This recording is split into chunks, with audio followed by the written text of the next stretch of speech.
So, I saw you working with that red-headed flora magus before we left. Huh? Reagan thought for a moment. He'd done a training session with at least 6 different flora magi. Which one had red hair? You mean Quinn?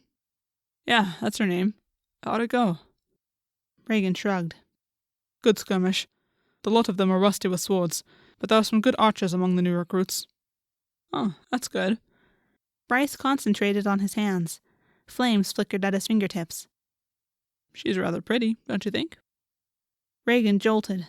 He blinked at Bryce, then narrowed his eyes. I guess. Kit's planning a party for the solstice, just to get the group's morale up.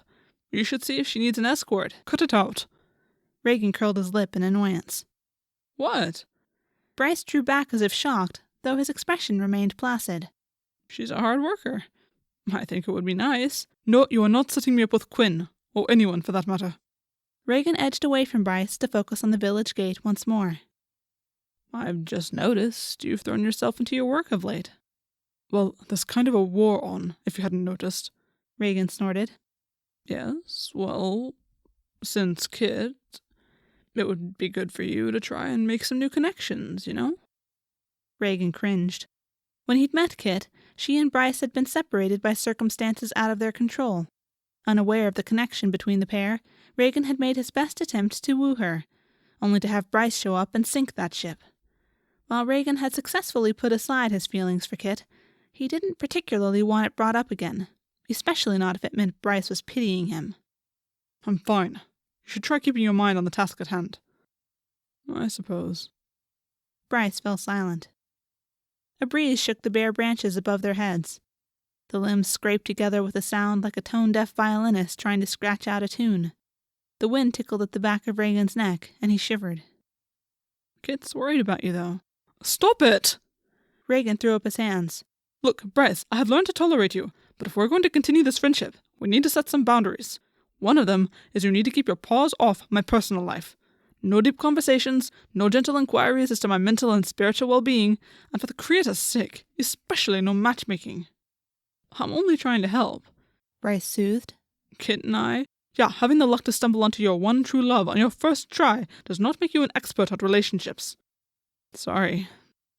Bryce rose to his feet and stretched. Still no sign of Lady Halisa? Actually, she signaled me a half hour ago. I just didn't think it was worth mentioning. Reagan rolled his eyes. Bryce clicked his tongue. You're in quite a mood. His voice sank to a mumble. You'd be a lot less tense if you had a girlfriend. Reagan resisted the urge to punch Bryce. He'd get him later. A rattle of wooden wheels on the frozen mud of the country road heralded the arrival of a carriage. The village gatekeeper hopped up from his seat. The sound grew louder, and a fine coach pulled by 2 charcoal gray steeds rounded the corner approaching the gate. Decorative flags fluttered from the coach's rear. Purple flags, as stated in Halisa's instructions. That's her. Reagan took a step forward. Bryce grabbed his arm. Easy. Reagan shook him off, but didn't move. Placing one hand over his eyes, Bryce watched the coachman pull rein and address the gatekeeper before entering the town. Bryce then scanned the tree line, the road, and everything in between. He let out a low whistle. I don't see any sign that she was followed. Still, you do realize this is a possible trap. Reagan's chest tightened. He hadn't wanted to think about it, but Bryce was right. The sudden, almost too-good-to-be-true offer to recruit a high-standing site magus, the isolated but easily controllable meeting place, and the request for a key's presence, it all stank of an ambush. I'm not walking in blind, but you know recruiting Halisa is too great an opportunity to pass up.